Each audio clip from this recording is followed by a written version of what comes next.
I'm Evelina Miller, 33, and I clawed my way through Quantico with nothing but discipline, debt, and a chip on my shoulder. For years, I supported my fiancé while deployed, sent every dollar home, trusted him with everything. But when I came back to an empty apartment and a drained account, I made a decision that changed the course of my life.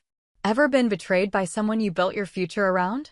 Drop your story in the comments. Trust me, you're not the only one. Before I dive in, let me know where you're watching from. And if you've ever had to take justice into your own hands, hit that like button and subscribe for more real stories about standing tall when others try to knock you down. What happened next? Even I didn't see coming. My name is Evelina Miller, and I've worn a uniform for most of my adult life. Discipline wasn't something I had to learn. It was the air I breathed growing up. My father was Army. So was his father. My older brother, too. Service was how the Miller family defined contribution. There were no family businesses, no generational wealth. Just calloused hands, long deployments, and the idea that doing something hard and thankless could still be honorable. I enlisted right after college. Not because I didn't have other options, I did, but because I felt like I owed something. To the country, to my family, to the kind of stability the military had always represented in my life. ROTC had paid for school, and by the time I graduated, I was ready to trade lecture halls and late-night cram sessions for boots, sand, and structure. I joined the Air Force as a security forces officer. It was demanding, but I loved it. The expectations were clear, the standards high, and there was something deeply satisfying about earning respect in a world that didn't hand it out easily. It was during basic that I met Ryan. He wasn't military, he was working logistics for a defense contractor near the base. We met during a volunteer community cleanup project where our units crossed paths. He offered to help me carry a box of bottled water to my truck and cracked a joke about how I looked like I could bench press him. I didn't laugh, but I smiled. That was rare back then. We ran into each other again a few weeks later at the local gym, and this time he asked if I wanted to grab coffee after our workouts. That first conversation lasted 3 hours. He asked about my deployment schedule, what books I liked, why I chose security forces over other career fields. It was easy. Study. Like taking a breath after holding it for too long. Things moved quickly. Within 4 months, we were spending most of our free weekends together. He was grounded in a way that drew me in, not flashy or overconfident, just kind and consistent. While most of the guys I dated before Ryan struggled with my job, he leaned into it. Said he admired what I did. Never made me feel like I had to choose between ambition and affection. When I was selected for my first overseas deployment, he didn't flinch. "I'll be here when you get back," he said, holding my hand the night before I flew out. "We're a team." That word stuck with me. Team. Before I left, we made a plan. We'd start saving seriously for a house, maybe something near the base in San Antonio where I was hoping to be stationed next. We opened a joint account. I set up my pay to deposit directly into it. He took care of the rent on our shared apartment, the bills, the paperwork. I left copies of everything with him, bank info, insurance docs, even a draft of my power of attorney in case something happened. It wasn't blind trust. It was calculated. We talked through every step. I still remember how careful he was the day we set up that account. Sat next to me at the credit union with his arm draped lightly over the back of my chair, nodding along as the banker explained interest rates and savings yields. When I signed, he gave my hand a reassuring squeeze. This is for our future. Deployment was grueling. 16-hour shifts in heat that melted the soles off cheap boots. I ran patrols, responded to base intrusions, wrote reports until my fingers cramped. The days bled together. I slept in snatches. I ate standing up more often than not. But every time I got a letter from Ryan, it felt like the world paused for a second. He wrote about missing me, about looking at houses online, about how he started cooking more and cut back on takeout so we could save faster. I didn't just believe him, I needed to. We'd talk every Sunday if the comms held. He always asked how I was sleeping, whether my unit was treating me well, if my boots were still holding up. I'd give him updates on what I could, mostly the mundane, sanitized details, and he'd fill in the blanks about life back home. He said the apartment felt empty without me, that even our cat seemed depressed. He was careful never to sound whiny or clingy. Just patient. Present. The money kept building. I was meticulous about tracking it on my end, checking the balances every time I could snag secure access. Ryan and I had agreed we wouldn't touch it until we hit a certain number, enough for a down payment, some emergency cushion, and a few months of overlap to transition when I got back.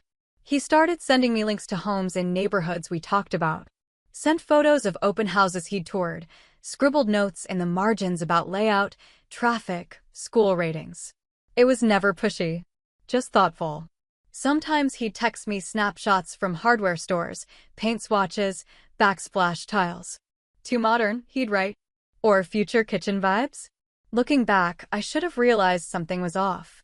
Not because he seemed too perfect, but because his life suddenly felt like it revolved entirely around me. Around us. Every letter, every call, every update felt designed to reassure me. And maybe that's what I needed at the time. Maybe that's why I didn't ask more questions. I missed him. Badly. When mail was slow or comms were down, I'd scroll through the old photos he sent, him holding a takeout box in front of the TV, grinning like an idiot. A selfie of him making pancakes in our tiny kitchen. A blurry shot of our cat sleeping with one paw over its face. That's what I fought for.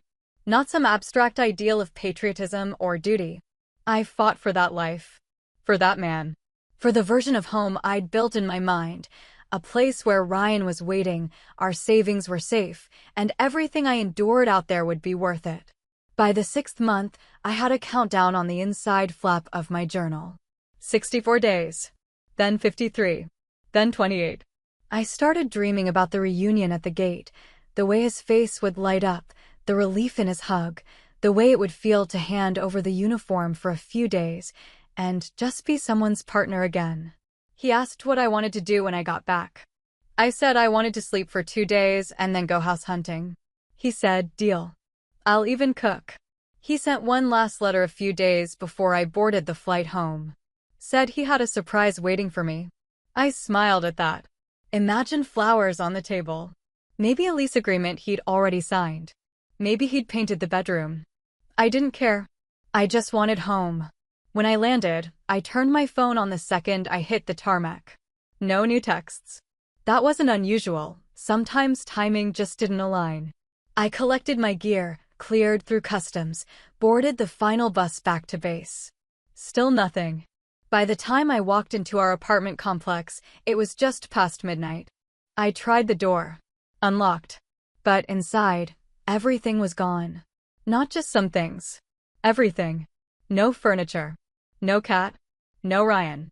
Just a blank apartment and the sound of my own breathing. I called him. Straight to voicemail. I checked our joint account. Empty. Logged into our backup savings. Gone. Credit cards? Maxed and closed. It didn't make sense. Not right away. I thought maybe something had happened. Maybe an emergency, maybe theft, maybe he was hurt. Maybe there was a good explanation.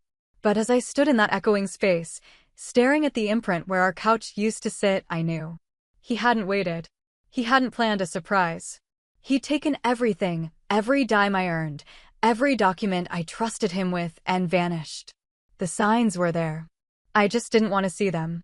About 3 months into my deployment, I noticed the shift. At first, it was subtle. Ryan's messages got shorter. The funny little observations he used to include, about the neighbor who sang opera while taking out the trash, or how our cat had figured out how to open the cabinet where the treats were, those started disappearing. Instead, it was just, hope you're doing okay, or work's been crazy, I'll try to write more this weekend. When I asked how things were going with the house search, he said he'd paused for now. Not much worth seeing, he wrote. Better to wait till you're back so we can decide together. That made sense. Logical. Considerate, even. I told myself he was being practical, that he didn't want to make any big decisions without me.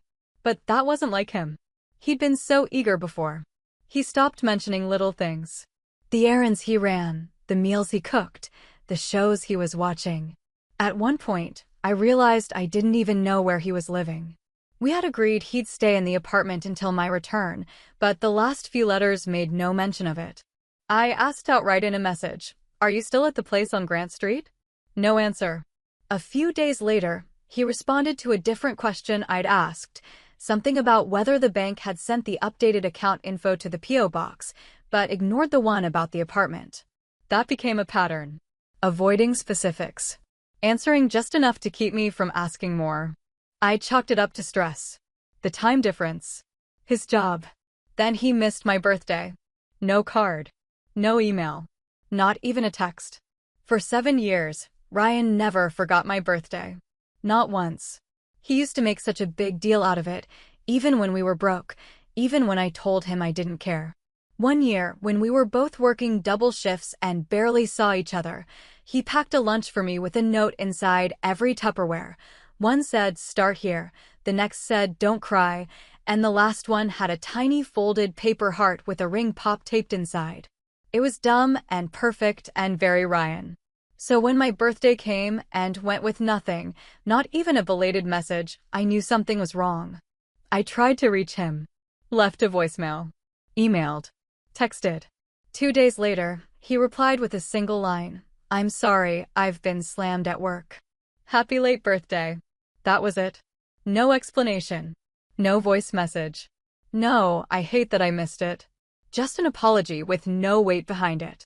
I remember sitting on my cot that night, reading that line over and over. I told myself not to spiral. I'd seen people lose relationships over distance and poor communication. I didn't want to be one of them. He wasn't a bad person. He was just under pressure. We both were. A few weeks after that, a mutual friend, Jeremy, sent me a message. Said he'd run into Ryan at a bar downtown. "He looked good," Jeremy wrote. "Didn't realize you were back." I wasn't. I stared at that line for a long time. I asked what made him think I'd returned. Jeremy said Ryan had been out a lot lately. That he was usually with the same group of people, some guys from the gym, a few new faces. Said he seemed different. Not bad, just not like himself. I asked if he'd mentioned me. Jeremy took hours to respond. Then he just said, "Not really." The next time I managed to call, Ryan didn't pick up. I tried again the following day. No answer. That weekend, I sent a long email. Not angry, just honest. I said I'd noticed he seemed distant. That I was worried. That I missed him. He replied 3 days later. "I'm sorry," he wrote. "I guess I've just been feeling a little off. Work's been rough and it's hard being apart.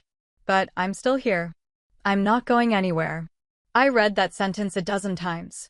I'm not going anywhere. At the time, it felt like a promise. Now I can see it for what it was, preemptive damage control. Words meant to hold me still while he drifted further away. I asked if we could set a time to talk on the phone. He said sure. Suggested a Sunday evening. When Sunday came, I stayed up past midnight waiting for his call. Nothing. I finally called him. Straight to voicemail. The next day, he messaged, "Sorry, I crashed early last night. Let's try again this week." We didn't. After that, communication trickled down to almost nothing. I'd send updates about my deployment, and he'd reply with a thumbs-up emoji or a brief, "Glad you're staying safe." Once, I mentioned that I'd finally been assigned a return date.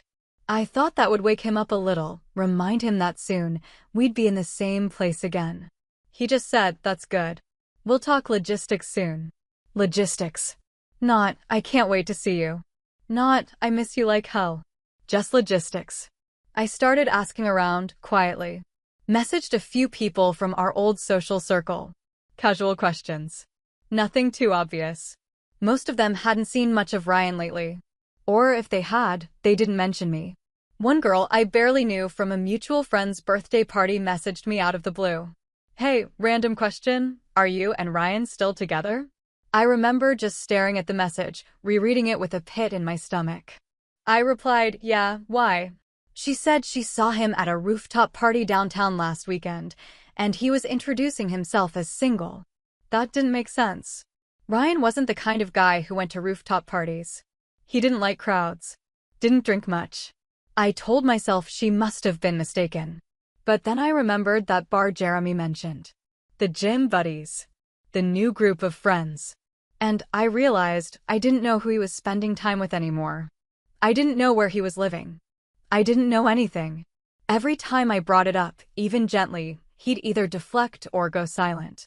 I started sleeping less, eating less, running more. Anything to burn off the unease that clung to me like humidity in the desert. My team noticed. Asked if everything was okay back home. I lied. Told them Ryan was just busy. That he'd always been quiet under stress. That was the hardest part, having to pretend. To keep doing my job, leading my team, staying alert, while my personal life unraveled thousands of miles away. The final email I sent before returning home was short. I land on the 17th. I'll take a cab to the apartment unless you're around. He didn't reply. By then, I wasn't surprised. I didn't want to believe it. But somewhere deep down I knew he wasn't the same man I left behind. And whatever future we had talked about, he'd already walked away from it. Quietly. Without a fight. Without a goodbye. The flight home felt longer than the entire deployment. Maybe because I wasn't distracted by the constant hum of duty. No radios chirping, no bass noise to drown out thought. Just time, hours of it, to wonder how things would be when I stepped off the plane. By the time we landed, it was close to midnight. I grabbed my duffel, cleared customs, and kept checking my phone like he might suddenly remember I existed. Nothing. No missed calls. No texts. I told myself he probably fell asleep waiting. The apartment complex looked the same, quiet, dimly lit, the same cracked sidewalk leading up to our unit. I punched in the door code with muscle memory. The lock clicked. The moment I stepped inside, I knew. No smell. No sounds. No trace of a life shared. The living room was empty. No couch. No bookshelf. No framed photo of us in Sedona. Just dust outlines where the furniture used to be. I dropped my bag at the door and walked from room to room like I was touring a stranger's home. The kitchen had a single fork left in the drawer. The bedroom was stripped to bare carpet. No sheets. No clothes. No note. I stood there for a long time. Not moving. Not thinking. Just standing in the echo of what used to be a life. When I finally pulled my phone out, I called him. Straight to voicemail. I tried again. Same result. I checked our joint bank account. 0. Savings. 0. The line of credit we'd opened together for emergency repairs? Overdrawn. My heart was pounding, but my hands stayed steady. I logged into our shared email, the one we used for apartment bills, planning, anything joint. Password changed. I tried the backup account I rarely used, the one where I kept a small savings buffer just in case. Gone. Closed 3 weeks ago. I sat on the floor of the empty living room and stared at the numbers on the screen. Every single dollar I'd earned during my deployment, months of double shifts, missed holidays, blistered hands, sunburnt skin, sleepless nights, was gone. At first, I didn't even cry. It felt too big, too sharp. Like my brain refused to compute it.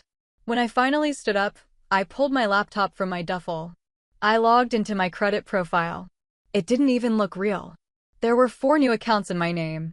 Personal loans. One for $15,000. Another for $8,000. 2 smaller ones from fast cash lenders. All opened while I was overseas. There were late fees. Missed payments. Defaults. He hadn't just taken what was mine. He'd borrowed what wasn't. I started making calls at 2 a.m. fraud reports. Account disputes. I filed a police report online with the little information I had, his full name, date of birth, social, last known address. I included screenshots. Account numbers. Dates. The officer I spoke to the next morning sounded sympathetic, but not surprised. I'll be honest, he said. This kind of thing happens more than you'd think. Especially with service members. I knew what he meant. Trusting someone to take care of things while you're deployed is common. So is coming home to betrayal. They took my statement and opened a case. But they warned me there wasn't much they could do unless I could locate him. I tried. His phone was disconnected. His personal email bounced back. Every one of his social media accounts was deleted or wiped. I called his last known workplace, the defense contractor near the base. He doesn't work here anymore, the receptionist said. No forwarding info. I tried his mother. She and I had only spoken a few times, but I figured if anyone knew where he was, it'd be her. The number rang 3 times, then went to voicemail. I left a message. She never called back.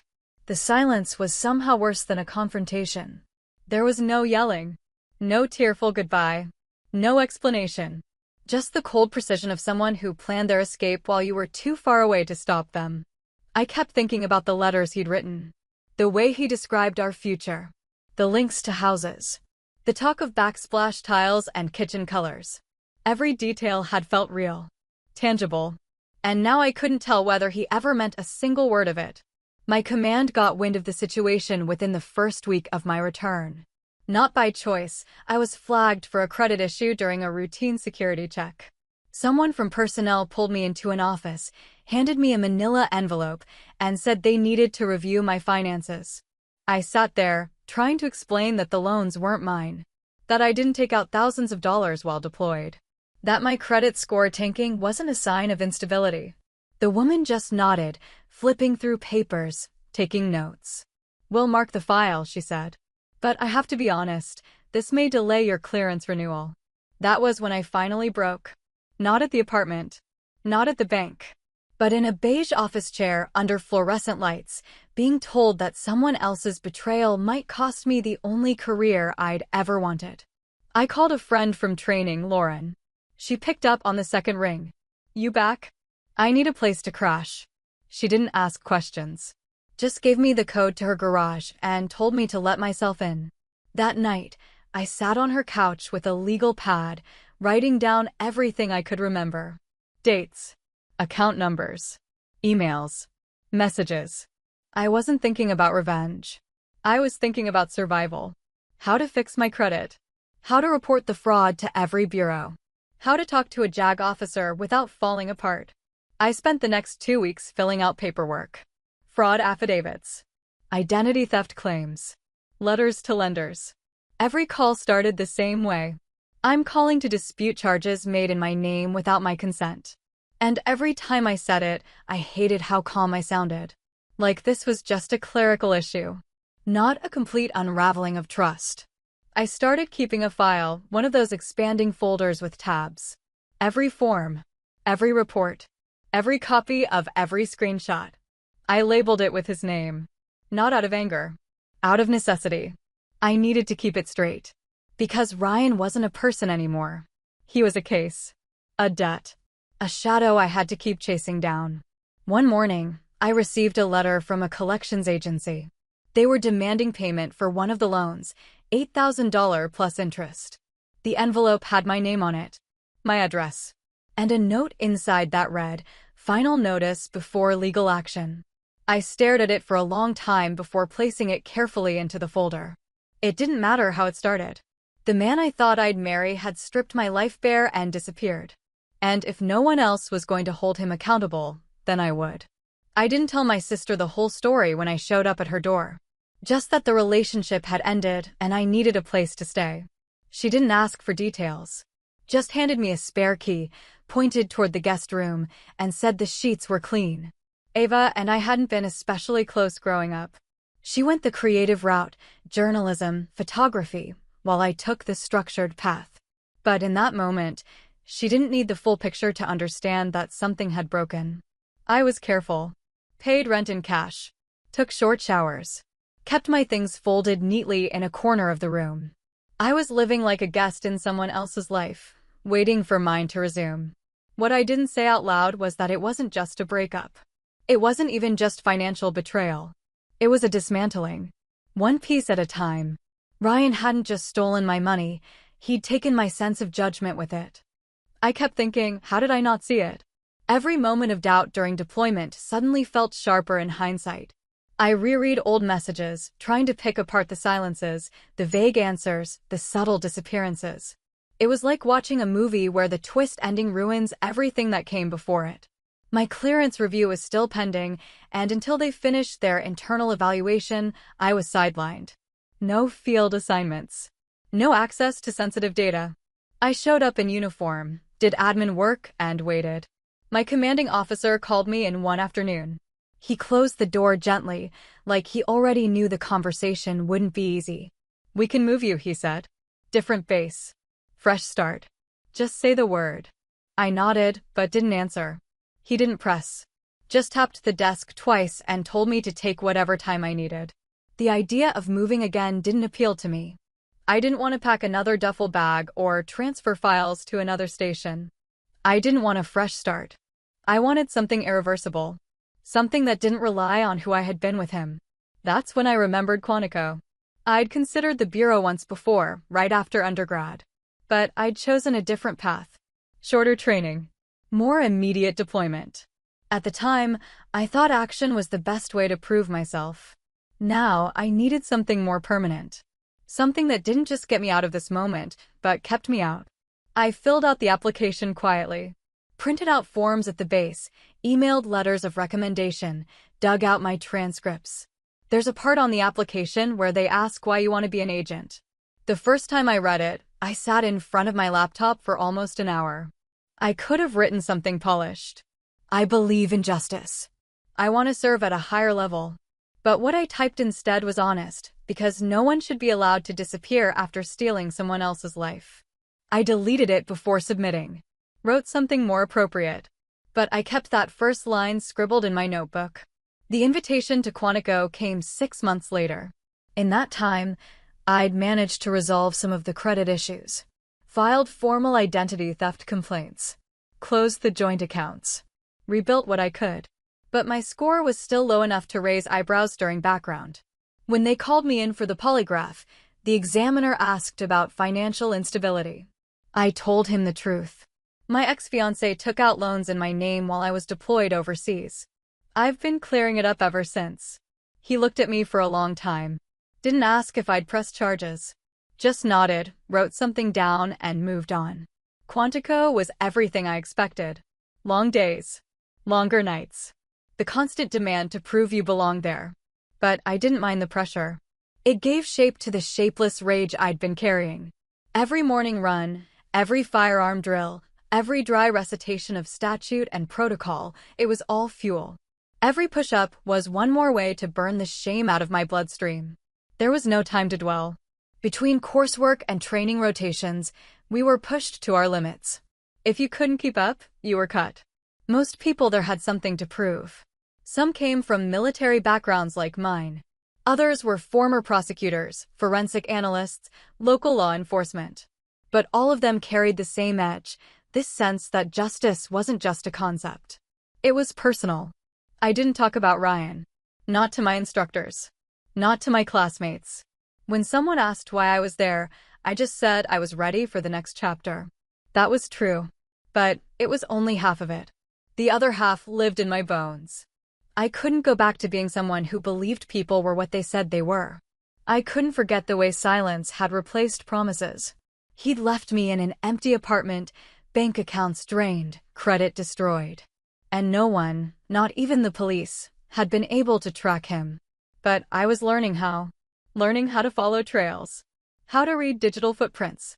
How to interpret banking patterns. How to detect deception without needing a confession. The more I trained, the more I realized I didn't want him back. I didn't want revenge. I wanted clarity. I wanted to be the kind of person who could see it coming next time. The kind who wouldn't mistake patience for deceit. By the end of the program, I'd earned my credentials. Security clearance reinstated. Financial issues annotated and resolved. I still remember the moment I was issued my badge. It was smaller than I thought it would be. Simple. Clean. But when I held it in my hand, it felt like weight. Like proof that I hadn't just survived what he did, I'd built something from it. People talk about healing like it's a return. For me, it wasn't. It was a construction. Brick by brick. Push-up by push-up. Page by page of case law. Every time I stared down a suspect during training, I imagined the way Ryan used to look when he talked about our future. Calm. Confident. Convincing. And I thought, I know what you look like now. Not because of the heartbreak, but because I learned to see what was underneath it. I didn't need an apology. I needed to become someone he'd never see coming. And I was almost there. In the bureau, I kept things separate. Work was work. Personal history didn't enter the room. When people asked why I joined, I gave the standard answer: career growth, public service, the challenge. It wasn't a lie, but it also wasn't the truth. No one knew what had happened with Ryan. Not my partner during field rotations, not my supervisor, not the handful of people who actually liked me enough to ask about my life before the bureau. I gave them the polished version: prior service, single, no kids, focused on the job. That was enough to keep questions at bay. I didn't need sympathy. I needed leverage. By year 3, I'd found my lane. Financial crimes. Everyone wanted to work high-profile threats: counterterrorism, cyber, trafficking. But I liked the numbers. The patterns. The quiet way fraud unfolded, hidden in paperwork and spreadsheets, invisible until someone connected the dots. I was good at it. Not because I was naturally gifted, but because I'd spent the better part of a year untangling the aftermath of my own financial wreckage. I knew what shell accounts looked like. I knew how people disappeared behind business filings and phony addresses. I knew what it felt like to open a statement and not recognize your own life in the numbers. When I made the transfer official, my new SC handed me a thick folder of backlog cases. "Start here," she said. "Most of this is dead ends. But let me know if anything jumps." I didn't say it out loud, but I preferred dead ends. They were cleaner. Less noise. You could trace a problem to its source without the distraction of chaos. I spent late nights at my desk sorting through wire fraud alerts and fake LLCs tied to laundering operations. The Pacific Northwest had become a hotbed for it, shell companies hiding dirty money through real estate deals that didn't make sense. Properties bought and sold in a matter of weeks. Listings that never hit the market. Large transfers with no explanation. It was during one of those nights, just after 11 p.m., half the floor dark, only 2 of us still working, that I saw it. Buried inside a suspicious transaction list connected to a seafood restaurant in Tacoma, there was a name that stopped me cold. It wasn't his full name. Not the one I knew. But the middle initial was the same. The birth year matched. And the handwriting on the document, scanned in from an original business application, was his. I hadn't seen it in almost 6 years. But I knew it. You don't forget the way someone signs their name when you've stared at it on every bank form, lease agreement, and shared tax return. The small flick at the end of the R. The slight tilt left, not right. I double-checked the address. A post office box. Then a restaurant name that hadn't filed taxes in 3 years.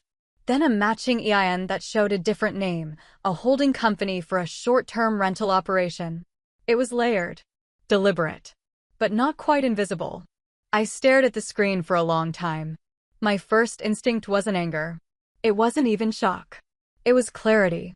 That same sharp-edged silence I felt the night I walked into the empty apartment. Except now, I had tools. I flagged the entry. Created a side file. Cross-referenced the name with known aliases. He was using a new last name, one he'd pulled from his mother's side of the family. There were traces of him all over the paperwork. Patterns I recognized. Phone numbers registered to burner accounts. Cash transfers always under $10,000. Shell LLCs registered in Wyoming and Delaware. It was sloppy in a way. Like someone who knew just enough to stay ahead of the average lender, but not enough to stay ahead of the bureau. I spent the next 2 weeks quietly building the file. Every spare moment, I dug deeper. Traced shell companies to shell companies. Created a diagram so complex it needed a second monitor. Eventually, I traced the restaurant ownership to a real holding company, legitimate on paper, but tied to multiple accounts that passed large sums of cash through in irregular intervals. One of those accounts had been used to buy a condo in Portland. The deed was signed under the new name. But the signature, it was the same. I had him. He hadn't vanished. He hadn't gone far. He'd just moved west, changed his name, and rebuilt himself on the same rotten foundation. The restaurant was real. A mid-tier seafood place that did well enough to stay off most radars. I pulled surveillance. He managed it himself, appeared in the footage twice, walking the floor in a pressed button-down, shaking hands with guests. He smiled like nothing had ever happened. I didn't go to my supervisor right away. Not because I was hiding it, but because I needed more. A case. A clean one. One that didn't sound like a personal vendetta. I tied him to 2 counts of wire fraud and 1 count of tax evasion. It wasn't enough for a massive takedown, but it was enough to put him in cuffs. When I finally briefed my SC, I kept my voice even. Focused on the numbers. The irregularities. The connections. She nodded along. Then she asked, "How'd you get onto this?" I looked her in the eye. "Something about the paperwork caught my attention," I said. She didn't press. Just handed me the green light. We scheduled the arrest for a Thursday night, just before closing, when the restaurant would be quiet and the staff would be winding down. We had backup. 2 agents stationed outside. 1 inside with me. I didn't need a weapon. Just my badge. When he walked toward the back room, I stepped into his path. He didn't recognize me at first. 6 years is a long time. But then he stopped. His face drained of color. "Evelina," he said. I didn't smile. "Going somewhere?" He looked past me like he was weighing his odds. But he knew. He didn't run. I pulled the cuffs from my belt. "You're under arrest for wire fraud and tax evasion." The staff watched in silence. No one said a word. He didn't ask how I found him. Because he knew. I didn't say anything else. I didn't need to. The silence said enough. He had disappeared. But I had never stopped watching. I didn't move right away. That first night, after spotting his name buried in the restaurant filings, I sat alone in my apartment staring at the case notes I'd started assembling. I could have called it in then. I could have passed the file to someone else, let another agent handle the rest. But that would have meant letting go before the full picture was clear. Before I understood who he had become, and what exactly he'd built out of the life he stole. So I waited. I watched. And I kept building. Over the next several months, I added new layers to the case file almost daily. Business registrations, fake employee rosters, personal transactions disguised as vendor payments. He was clever about it, just enough legitimate activity to keep the books clean enough for banks, just enough obfuscation to keep taxes low. But he was also arrogant. Sloppy. And that made him visible to anyone who knew how to read the shadows. He lived well. Not extravagantly, but comfortably. The restaurant turned enough profit to fund a high-rise condo overlooking the river, a late-model BMW, custom-tailored suits. I traced travel expenses to a resort in Vancouver, a private wine club in Napa, tickets to an out-of-state golf tournament. All charged to accounts hidden under shell names I matched to the fake LLCs I'd already flagged. He wasn't alone anymore, either. A woman showed up in the surveillance footage, brunette, early 30s, always dressed like she was on her way to a launch party. She showed up in reservation logs and credit card charges, always connected to the same transaction patterns. A dinner here. A boutique hotel stay there. I watched them walk through lobbies and parking garages together, arms brushing, her laughing at something he'd said. He held the door open. Tipped valets in cash. Walked like a man who thought the past had disappeared just because he had. There were days I felt something sharp rise in my chest. Not jealousy. Not even anger. Just disbelief. That someone could destroy everything you'd built, vanish without explanation, and then re-emerge like none of it had happened. But I didn't let it guide me. Instead, I focused on the work. We coordinated with the IRS Criminal Division. Shared data with regional banking investigators. There were offshore accounts we suspected he had access to, but we couldn't yet tie them to his name. We needed more. So I kept watching. One night, I reviewed a flagged transaction trail from a payment processing company tied to 2 of his delivery partners. A small charge, just under $500, stood out. It had been routed through an IP address in my home state.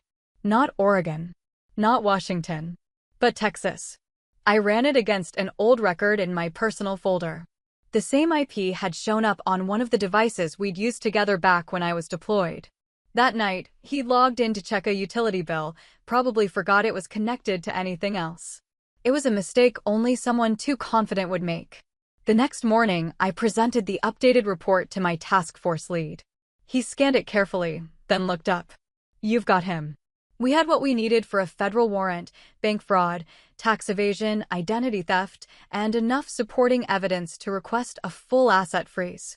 That night, I went home and sat on the edge of my bed for a long time, staring at the copy of the arrest plan on my desk. There was a line near the bottom where I'd written in my request, Agent Miller to assist in primary field contact. It wasn't about revenge. I wasn't planning some grand scene. I just needed to see it through. The Bureau moves precisely.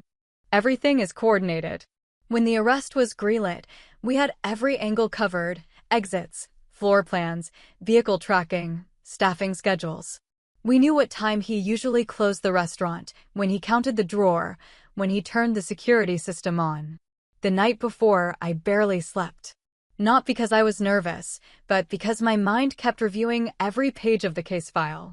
I remembered the way his handwriting used to loop too high on the Y in his name. The way he used to twist his wedding ring when he was nervous, back when we were still engaged and trying to figure out where to live next. I remembered the sound of his voice when he promised to be there when I got back. And I remembered what it felt like to walk into an empty apartment and know you'd been erased. But this time, I wasn't the one being left behind. We moved in just after closing. He was in the back office alone. The other agents stood outside the door as I stepped in. He looked up from the register. For a second, he didn't react. Then recognition spread across his face like a shadow. He opened his mouth, probably to speak my name, but I shook my head once, just enough to stop him. "You're under arrest," I said quietly. "Bank fraud, tax evasion, identity theft." I moved toward him slowly. No aggression. No performance. He didn't resist. Just nodded. "You found me," he said under his breath. I never stopped looking. I cuffed him. "Read the rights." Stepped aside so the others could escort him out. The woman I'd seen in the videos stood near the bar, eyes wide. She didn't say anything. Just watched as he was led through the front doors and into the night. I stayed back to finish the paperwork.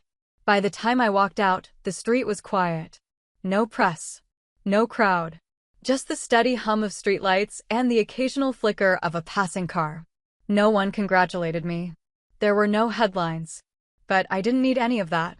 Because somewhere in the silence between that empty apartment all those years ago and the moment he sat handcuffed in the back of the transport van, I had already gotten what I came for. Not vengeance. Not closure. Clarity. He had lived like he was untouchable. But I'd spent years becoming someone who didn't miss. And now he was going to learn what it meant to leave loose ends. The charges were strictly financial. That was deliberate. When we brought him in and filed, we stuck to what we could prove beyond a shadow of doubt: wire fraud, tax evasion, misuse of federal lending programs. The emotional wreckage he left behind wasn't relevant on paper. And I didn't try to make it fit. I didn't need the Bureau to validate what he'd done to me. I needed to know that I could hold my ground and still walk away clean. He tried to speak when I cuffed him. I didn't let him. Going somewhere was all I said. Not because I wanted to sting him, but because that line was all I owed. The last time we'd spoken, really spoken, I was on a satellite call in a desert halfway around the world, trying to make small talk while ignoring the gut feeling that something had already shifted. He ended that call with, "I'll be here when you get back." And then he wasn't. I never asked him why. Not after the arrest. Not during processing. Not even when he was eventually indicted and brought before a judge. I watched the proceedings from the back of the courtroom, dressed in plain clothes, badge tucked out of sight. The prosecutor laid everything out with surgical precision: timeline, transactions, filings. The defense tried to soften it. Said he'd made mistakes under pressure. Said the debt had spiraled. That he hadn't meant to cause real harm. I didn't flinch. Because I knew better. He hadn't acted out of panic. He'd acted out of calculation. He could have left the money. Could have left a note. Could have admitted anything. Instead, he chose erasure. So no, I didn't need his apology. What I needed, what I spent the years rebuilding, was my own trust. Not in other people. That would come later, if at all. But in myself. In my judgment. In my ability to detect the difference between love and convenience. Between a partner and a liability. That didn't happen all at once. For a while after the case closed, I kept to myself more than usual.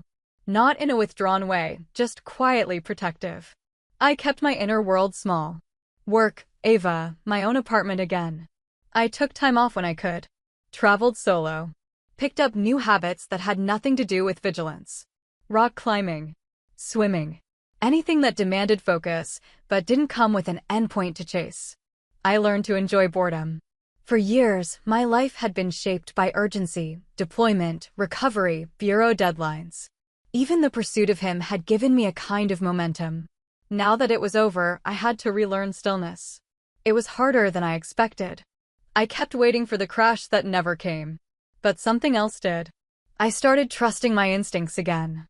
Not the ones that scan a room for exits or trace bank transfers and shell documents, but the quieter ones. I went on a few dates. Nothing serious. But each time I checked in with myself. Not for red flags, but for clarity. Am I choosing this because I want it, or because it feels familiar? The difference mattered. And I stopped offering parts of myself that hadn't been earned. I didn't tell new people my whole backstory. Not because I was hiding it, but because it didn't define me anymore. I wasn't the woman who got robbed by her fiancé. I was a federal agent. A survivor. A builder. There were moments I'd forget about him for weeks. Then something small, a form, a restaurant receipt, the handwriting on a post-it, would bring it back. But even then, it didn't hurt the way it used to. It was just data. A record. Something filed away and indexed under closed. There was no redemption arc. Not for him. Maybe not even for us. The last update I got said he'd taken a plea deal. 5 years in federal prison with supervised release and financial restitution. It didn't undo anything. Didn't restore my credit overnight or refund the deployment savings he spent on a condo and Cabernet. But it was something. A line in the sand that said, you don't get to vanish and pretend it didn't happen. That was enough. Eventually, I stopped watching the calendar. The anniversary of the arrest came and went without fanfare. The next time I visited Ava, she noticed. You seem lighter, she said, handing me a coffee on her porch. I didn't have a poetic answer. Just shrugged. Got tired of carrying what wasn't mine. Because that's what it really came down to. The shame, the anger, the self-blame, it was all weight he left behind. I'd picked it up thinking it belonged to me. But it didn't. The only thing I needed to carry was the lesson. That I could survive betrayal. That I could rebuild from ashes without dragging the smoke into every room I entered. And that even when someone tries to erase you, you still get to write the ending. On your own terms. He took a plea. 5 years in federal custody with supervised release. No restitution. We froze what assets we could, but by the time it went through the courts, most of the money had already been moved, spent, or buried deep enough that it wasn't worth the cost of chasing. It wasn't satisfying. It wasn't clean. But it was finished. I've been with the Bureau 6 years now. I've transferred twice, once to field operations in Denver and again to DC. Last year for a white-collar crime task force. The work is different here. Sharper. More political. But the principles are the same. Patterns, pressure, paperwork. And people who think they're above being seen. I don't talk about what happened unless it's necessary. If someone asks about my path to the Bureau, I keep it brief.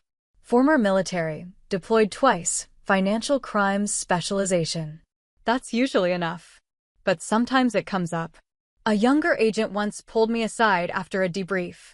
She was dealing with a case involving a romance scam, an older woman conned out of her life savings by someone she thought she knew. She's humiliated, the agent said. Keeps blaming herself. I don't know how to get her to talk. I didn't lecture. I just nodded and told her what I'd learned the hard way. It's not about her judgment. It's about his choices. Keep the focus there. I still carry a photo from my deployment. Not of him, there aren't any left. I deleted everything years ago. The one I kept is of me. Standing on base, helmet off, sun in my eyes, dirt on my face. I'm grinning like I've just run a mile and somehow still want to keep going. It was taken 2 weeks before I got the first wire alert that my bank account had been drained. Sometimes I look at that version of myself and wonder if she had any idea what was coming. But mostly, I look at her because she reminds me of what survived. The clarity, the fire, the belief in something solid. She wasn't naive. She was generous. She trusted someone because he said he'd be there. That isn't weakness. That's hope. And hope doesn't deserve punishment. It deserves protection. So that's what I do now. I protect people who've been blindsided, who've had their names used, their money taken, their sense of safety turned against them. Because I've been there. And because I know what it feels like when justice doesn't arrive in a headline or a gavel. Sometimes it arrives quietly. No raised voices. No confrontation. Just a small room, a signed warrant, and a pair of steady hands closing cuffs around the wrists of someone who thought they'd never be found. The funny thing is, he never fought it. No appeals. No angry outbursts. Just silence. I don't know what story he tells himself about what happened. Maybe he still thinks he had his reasons. Maybe he tells people I was the bitter ex, out for payback. It doesn't matter. The truth is in the paperwork. And the legacy he left isn't a story worth preserving. But mine is. Because I didn't let it stop me. I didn't spend the rest of my life asking why, or wishing it had been different. I built something better in the space he cleared out. He made room. I filled it. There's something quiet about real closure. Not the dramatic kind you see in movies, just a quiet acceptance that some chapters don't need to be rewritten. They just need to be finished. And mine is. I don't wonder where he is. I don't follow his case. He'll serve his time, then go wherever people like him go when they've burned too many bridges. But I stayed. I stayed and I thrived. I bought a place of my own last year. Small, efficient, no shared accounts. I still keep my passwords written down on paper, tucked into a locked drawer. Not because I'm scared. Just because I respect the lessons. There's power in knowing you survived something designed to dismantle you. There's peace in not needing revenge to feel like you won. And there's clarity in knowing the real justice wasn't just the cuffs or the conviction, it was becoming someone he'd never be able to touch again. That's the part one never say out loud. But I carry it with me every day. Quiet. Steady. Like a badge. Thanks for watching. Have you ever had someone steal from you, not just money but trust? Would you have made the arrest yourself if you had the chance? Or walked away and let someone else handle it? Let me know in the comments. I want to hear how you would have handled it. And if this story hit close to home, don't forget to like, subscribe, and share it with someone who's still waiting for their closure.